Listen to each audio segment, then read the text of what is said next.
चलिए देखिए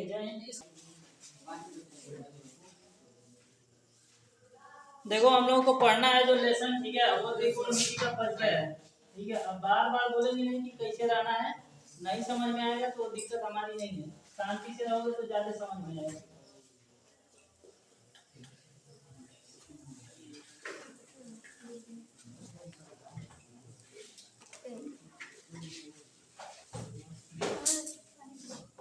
ठीक है, त्रिकोणमिति को इंग्लिश में ट्रिग्नोमेट्री बोलते हैं। बात समझ में आई ना?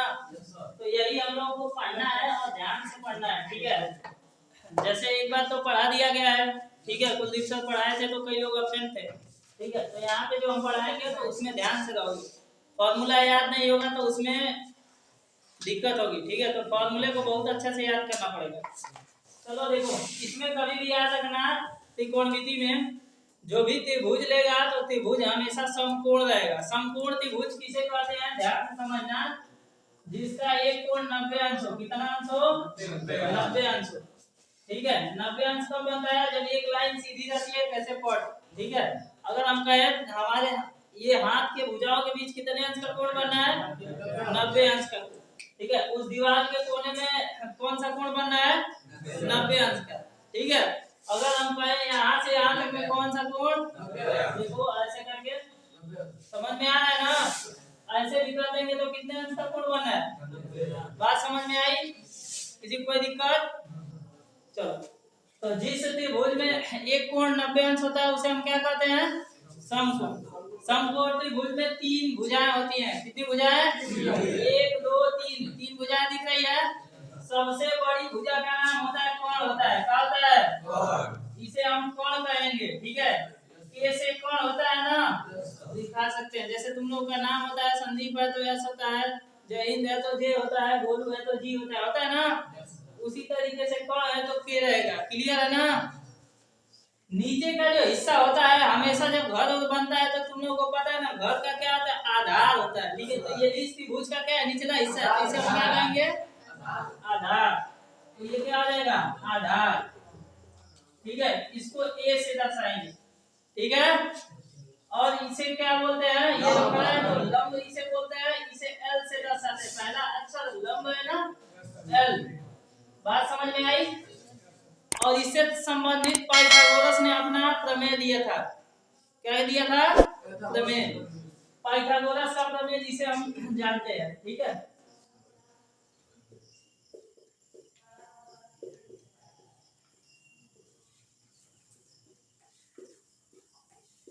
पाइथागोरस ने बताया था कि जो सबसे बड़ी भुजा होती है, आप लोगों के घर में जो सबसे बड़े भाई होंगे, ठीक है, वो कभी भी किसी का सामान घटता या बढ़ता है तो छोटे वालों से नहीं लेते होंगे। ठीक है, अगर छोटे भाई का घटता है तो बड़े भाई से लेता है ना। ठीक है, वही चीज अभी इसमें पढ़ना है। ठीक है, या अगर कहा जाए बड़े भाई के पास अगर कुछ घटता है तो क्या दोनों छोटे भाई मिलकर के उसको निपटाते हैं, वही चीज यहाँ पे भी वही पाइथागोरस ने बताया था कि जो कर्ण होती है, ठीक है, वो दोनों भुजाओं के वर्गों के योग के बराबर होती है।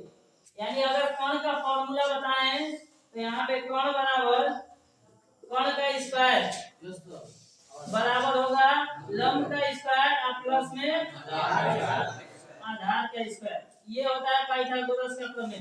कर्ण को के स्क्वायर एल स्क्वायर प्लस ए स्क्वायर। बात समझ में आई? क्योंकि कर्ण सबसे बड़ा है इसलिए बीच में प्लस लगेगा। क्लियर? किसी कोई दिक्कत?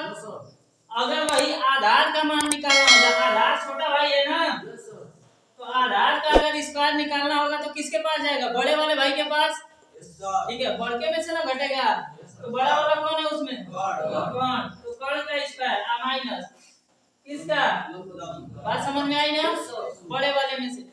जब छोटे का मान निकालना होगा तो किस में से घटेगा, बड़े का, बड़े में से घटेगा।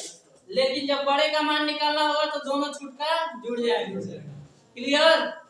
तो यहाँ पे अगर लंब का भी मान निकालना होगा तो क्या आ जाएगा, कौन में से ही घटेगा, कौन बड़ा है ना, तो के का स्क्वायर माइनस में क्या आ जाएगा, ए का स्क्वायर। बात समझ में आई? किसी को कोई दिक्कत? इसको नोट करिए सूत्र को।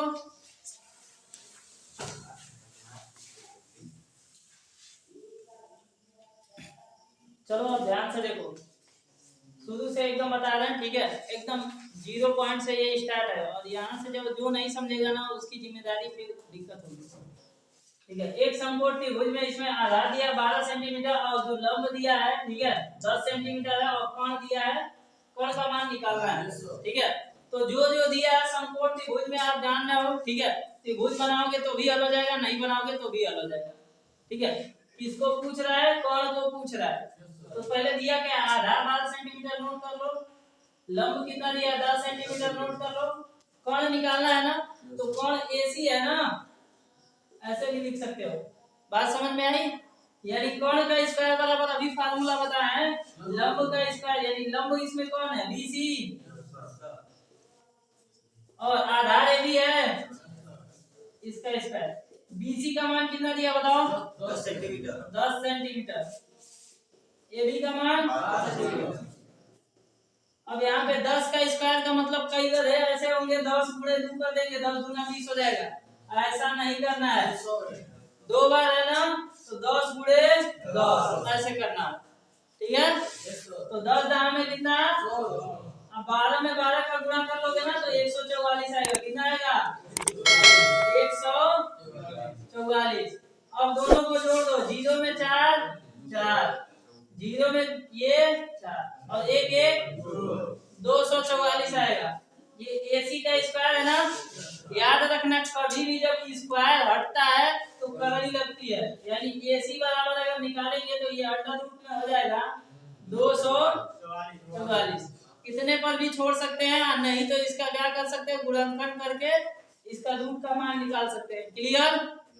इतने पर भी छोड़ सकते हैं, कोई दिक्कत नहीं है, ठीक है। ऐसे ही करके कभी आधार गायब कर देगा, यानी आधार का मान पूछेगा, कभी लंब का, यानी कोई 2 दिया रहेगा, तीसरा पूछेगा। आई बात समझ में? तो 3 फॉर्मूले लिखवाए हैं, उसी के बेस पे करना, ठीक है ना। देखो इधर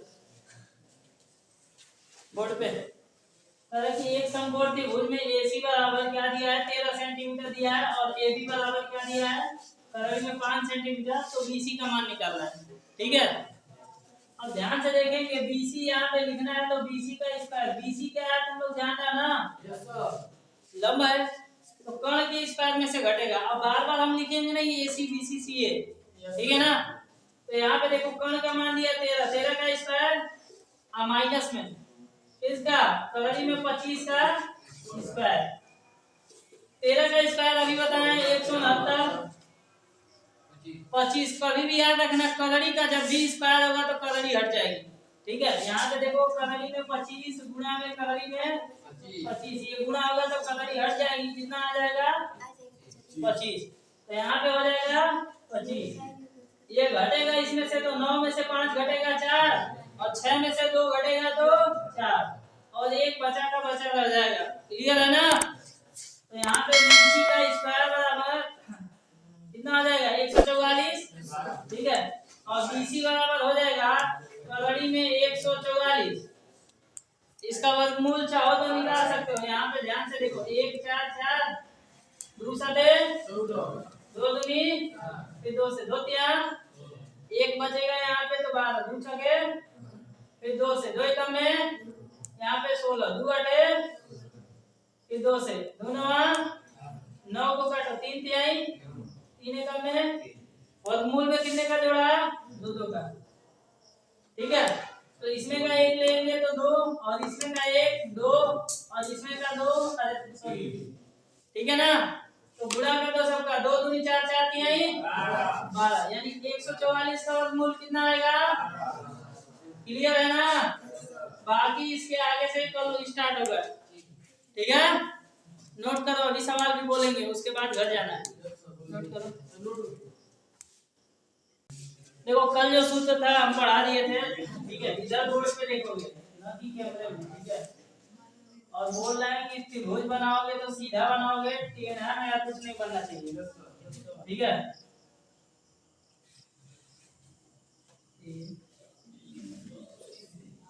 ठीक, इसमें ये कोण होता है, ये लंब होता है, और ये किसी को कोई दिक्कत। अब कहानी आगे बढ़ेगी, ठीक है।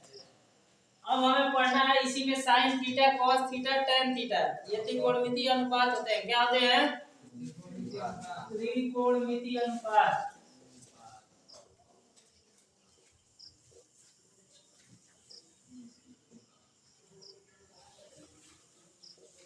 ठीक है, त्रिकोणमितीय अनुपात कितने हैं? 3 साइन कॉस tan, इसके साथ थीटा। थीटा क्या होता है? झुकाव होता है, यानी कोण होता है। ठीक है, थीटा कोण को दर्शाता है। ठीक है ना, ये 3 होते हैं। तो इसका सूत्र जो होता है बहुत ही आसान होता है। ठीक है, बना देते हैं इधर एल ए एल, इसको याद रखोगे एल ए एल से लाल ए।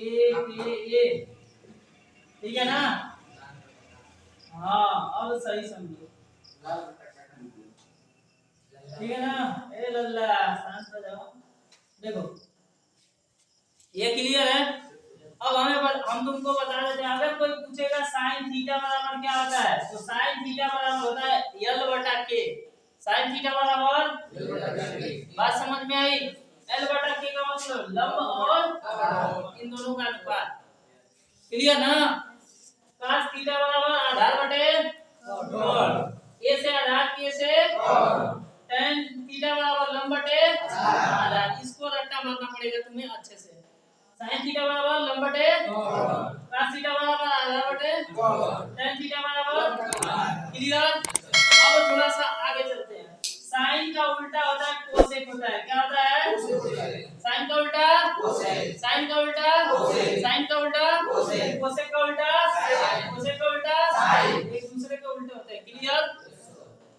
cos का उल्टा सेक, cos का उल्टा सेक, cos का उल्टा सेक।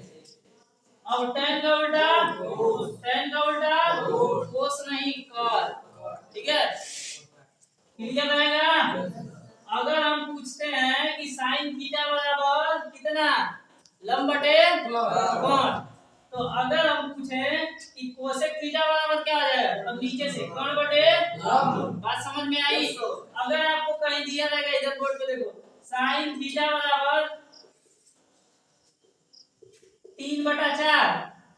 ठीक है, तो आपसे अगर कहेगा कोसेक थीटा कितना होगा, बोलो 4 कितना, समझ में आया ना? उल्टा हो जाएगा। क्लियर? हाँ जी, हाँ घुमा के आंसर ऐसे ही दे दोगे। लेकिन हाँ, जब साइन रहेगा तो याद रखना किसमें होगा, कोसेक में। अब ये नहीं कि साइन है आकाश में पूछ रहा है तो उसके लिए अलग फॉर्मूला यूज करना पड़ेगा। ठीक है ना, ये केवल उल्टे के लिए बताया है। ठीक है, अगर हम दे देते हैं, अगर tan थीटा, अगर cot थीटा बराबर कलरी में 3, तो tan थीटा का मान बताओ तो तुम लोग। हाँ देखो, इसके नीचे कुछ नहीं है तो बटन में क्या होता है, इसका उल्टा कर दो, 1/कलरी में। समझ में आया ना? किसी को कोई दिक्कत? आगे बढ़े। कौन सा दूसरा? हाँ वही दूसरा, दूसरे का भी ऐसे ही हो जाएगा। अगर cos थीटा बराबर कितना दे दे, 5/3, तो sec थीटा बराबर कितना आ जाएगा, 3/5। आई बात समझ में? उससे ज्यादा इंपॉर्टेंट है ये सूत्रों को याद रखना। ठीक है, तो इसको याद रखोगे, दिमाग में स्ट्रक्चर रखोगे, एल ए एम के ए। ठीक है, और ज्यादा झोल झाल में लिखवाऊंगा नहीं। ठीक है ना, इसको नोट करो।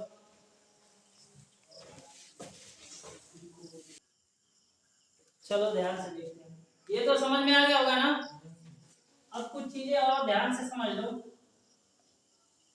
ये उल्टा समझ लिए, लेकिन अब देखो इधर बोर्ड पे, अगर हम कहें 2 का उल्टा कितना होगा तो क्या होता है, 2 का उल्टा बताएगा कोई, कितना होगा? हाँ, 2 का उल्टा 1/2। तो कभी कभी आपको क्या मिलेगा, साइन थीटा बराबर आपको लिखना पड़ेगा 1 कोसेक। ये उल्टा होता है ना, तो क्या लिखेंगे? समझ में आया? साइन का 1 उल्टा, ऐसे भी उल्टा लिखा जाता है ना, जैसे 2 का उल्टा 1/2, तो साइन का उल्टा 1/कोसेक। उसके बाद cos का लिख लो, cos थीटा बराबर क्या आ जाएगा, 1/, याद रहेगा।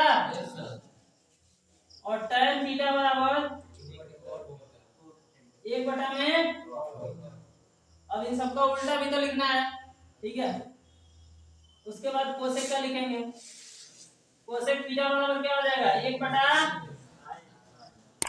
समझ में आ रहा है ना। उसके बाद कौन सा सेक है ना, तो सेक थीटा बराबर क्या आ जाएगा, एक बटा में,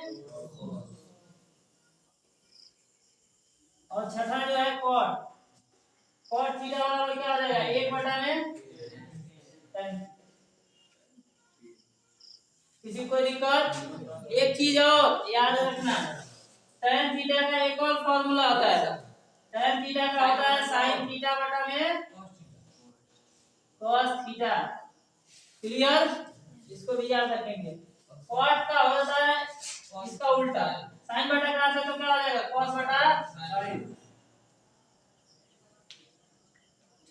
इन सूत्रों को याद रखना है और ध्यान से लिखोगे तब याद हो जाएगा। देखो sin का उल्टा cosec, cos का उल्टा sec, ठीक है, ऐसे करिए, ठीक है ना। ये दोनों सूत्र लाए हैं, थोड़ा अच्छे से इसको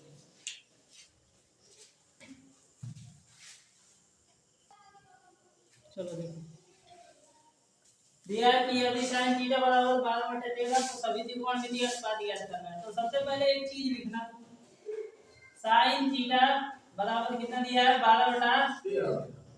इसके सामने तुम sin थीटा का सूत्र लिखो। sin थीटा बराबर होता क्या है, लंब बटे, होता है ना, देखो इधर सामने लिखे हैं एकदम, ठीक है। तो ये बताओ ये क्या आ जाएगा, और ये क्या आ जाएगा, क्लियर है। आधार नहीं ना दिया है, ठीक है, आधार का मान निकालना पड़ेगा। तो आधार का स्क्वायर हम बताए ना, आधार छोटी भुजा होती है, आधार का स्क्वायर निकालते हैं तो कर्ण के स्क्वायर में से लंब के स्क्वायर को घटाते हैं कि नहीं घटाते हैं। तो आधार का स्क्वायर बराबर कोण का मान कितना है, 13 का स्क्वायर, लंब कितना है 12, इसका स्क्वायर 13 का स्क्वायर करेंगे, 13 में 13 का गुणा 169, 12 का 100 घटेगा तो 25 आएगा, कितना आएगा। लेकिन एक चीज, ये एक स्क्वायर निकलेगा, आधार का स्क्वायर 25 है ना, ठीक है। आधार का मान निकालेंगे तो ये कितना आ जाएगा, 5 सेंटीमीटर, वर्गमूल निकालने पे, ठीक है।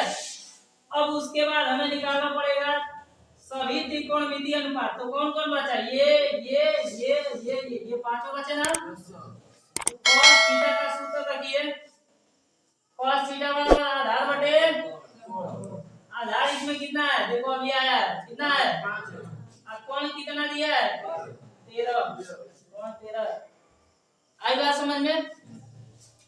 cos का होगा, उसके बाद tan थीटा का, तो tan थीटा बराबर क्या होता है, आधार लंब बटे, लंब कितना है 12, आधार कितना है, ऐसे करना है, हो जाएगा।